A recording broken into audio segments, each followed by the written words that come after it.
Moving to next question, neem coated urea का सवाल यहाँ पर पूछा गया है। ऑलरेडी कंटेंट प्रिपरेशन हमने इसके पहले 2014 के क्वेश्चन में कर ली है, लेकिन फिर एक बार देख लेंगे कि ये नीम कोटेड यूरिया होता क्या है, करंट अफेयर्स में यूरिया और बाकी फर्टिलाइजर को लेके क्या क्या चीजें हमें दिखाई देती है। तो यहाँ पर आप करंट अफेयर्स देख सकते हैं, नैनो डीएपी की भी बात हो रही है। नैनो यूरिया की तो हमने पिछले बार बात करी ही थी, लेकिन अब लेटेस्ट अगर आप डिस्कशंस देखें तो नैनो डीएपी की चर्चा हो रही है, तो वो भी हमें समझना होगा कि ये नैनो यूरिया क्या होता है, नैनो डीएपी क्या होता है, और बेसिक जो कंसेप्ट यहाँ पर है नीम कोटेड यूरिया वो तो हम समझ ही लेंगे।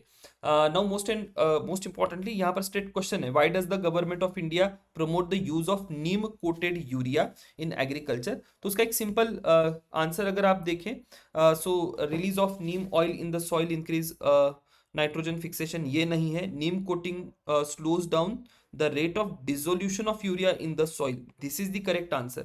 Nitrous oxide which is greenhouse gas is not released in the atmosphere, combination ये भी incorrect है। तो option B is going to be the correct answer in this particular case। Keyword और कॉन्सेप्ट क्या क्या हमने समझने हैं, यूरिया, लेकिन अब यूरिया के बारे में बहुत सारा डिस्कशन हमारा हो गया है, बाकी पीवाईक्यूज देख लीजिएगा, सारी चीजें क्लियर हो जाएगी। I will be more concentrating on neem coated urea, along with that I'll go forward to nano urea, also I will go to nano DAP. तो ये मेरा फोकस एरिया रहेगा, नैनो यूरिया और नैनो डीएपी।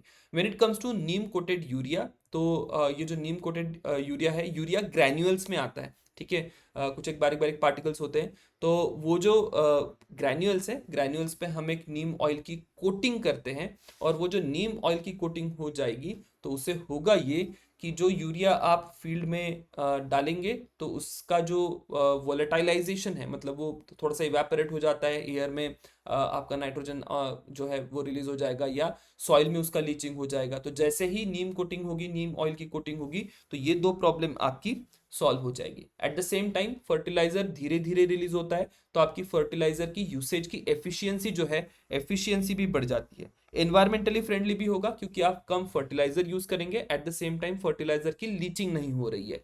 पेस्ट कंट्रोल के लिए भी ये important है, क्योंकि नीम ऑयल जो है वो एक ऑर्गेनिक पेस्ट कंट्रोलर आप यहां पर देख सकते हैं। इकोनॉमिक एडवांटेजेस है, सॉइल हेल्थ को भी बूस्ट करेगा। Now will move forward to nano urea. अब फिर सवाल ये भी होता है कि ये नीम कोटेड यूरिया तो था, फिर नैनो यूरिया की जरूरत क्यों पड़ी। तो देखिए, नीम कोटेड यूरिया में आप एडवांटेजेस तो देख सकते हैं, but at the same time उसकी एक तो कॉस्ट भी है, और आप अल्टीमेटली सॉइल में ही यूरिया ऐड कर रहे हैं। No matter what you do, soil में यूरिया ऐड करना इज सस्टेनेबल नहीं है लॉन्ग टर्म में, और इसीलिए फिर कुछ एक और इनोवेशन की यहाँ पर रिक्वायरमेंट थी। तो IFFCO, Indian farmer fertiliser cooperative limited जो है, इसने डेवलप करा था 2021 साल में नैनो यूरिया, ठीक है। तो ये नैनो यूरिया जो है लिक्विड के फॉर्म में अवेलेबल होता है, और उसको आप स्प्रे करते हैं। तो यहाँ पर मैंने बाकी डिटेल भी दी है कि ये नैनो स्केल टेक्नोलॉजी है, 10 to 100 नैनोमीटर्स का पार्टिकल होता है नाइट्रोजन का, और ये बॉटल आती है 500 ml की, तो उसका आप स्प्रे बनाते हैं। इको फ्रेंडली है, इको फ्रेंडली क्यों है, क्योंकि यहाँ पर लीचिंग की प्रॉब्लम नहीं होगी, वोलेटाइलाइजेशन की प्रॉब्लम नहीं होगी, रन ऑफ नहीं होगा, मतलब पानी के साथ यूरिया जो है वो बह नहीं जाएगा। तो आप नाइट्रस ऑक्साइड का एमिशन मिनिमाइज करेंगे, जो कि एक ग्रीन हाउस गैस है।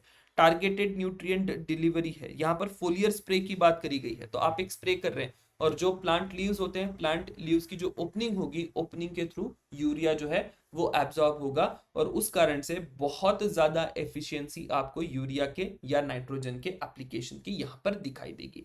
Eight the same time compact और लाइट वेट है, ट्रांसपोर्टेशन की भी कोई प्रॉब्लम नहीं होगी, यूसेज में भी बहुत ईजी है। कॉस्ट मैन्युफैक्चरिंग भी आप यहाँ पर देखेंगे, ओवरऑल कॉस्ट कम हो जाएगी, क्योंकि एफिशिएंट एप्लीकेशन आपको यहाँ पर दिखाई देता है। So that is all about like कि ये नैनो यूरिया का एडवांटेज क्या क्या है। So I have given all this things here. Now I will move forward to current affairs, further current affairs. अब नैनो यूरिया तो 2-3 साल हो गए यूज में है। We have move forward to nano DAP, ठीक है। डीएपी नहीं पता होगा तो डाई अमोनियम फॉस्फेट करके एक फर्टिलाइजर होता है, उसका भी हमने लिक्विड फॉर्म या नैनो फर्टिलाइजर जो है वो इंट्रोड्यूस कर लिया है। अगेन सेम ऑर्गेनाइजेशन इफको ने ही इसको इंट्रोड्यूस करा है। So that is one major thing. अब सवाल यहाँ पर हो सकता है कि सिर्फ नैनो यूरिया अवेलेबल है, तो नहीं, नैनो यूरिया भी अवेलेबल है, और अब नैनो डीएपी भी अवेलेबल है। बाकी सारी चीजें मोर और लेस सेम ही आपको यहाँ पर दिखाई देगी नैनो यूरिया की जैसे।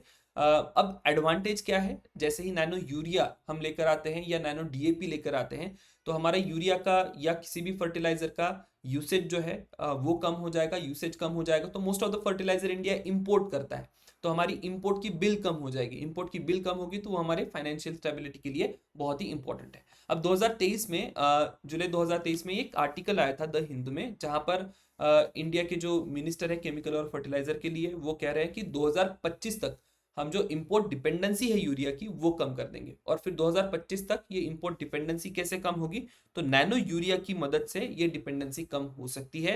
एट द सेम टाइम अब आगे भी हम लोग देखेंगे कि यूरिया या बाकी फर्टिलाइजर की भी इसी प्रकार से डिपेंडेंसी हम लोग कम करेंगे विद द इन्वेंशन या use of technology. So that is about current affairs में क्या सारी चीजें चल रही हैं, इसको ध्यान में रखिएगा। So will move on to the next question in next session. Thank you very much.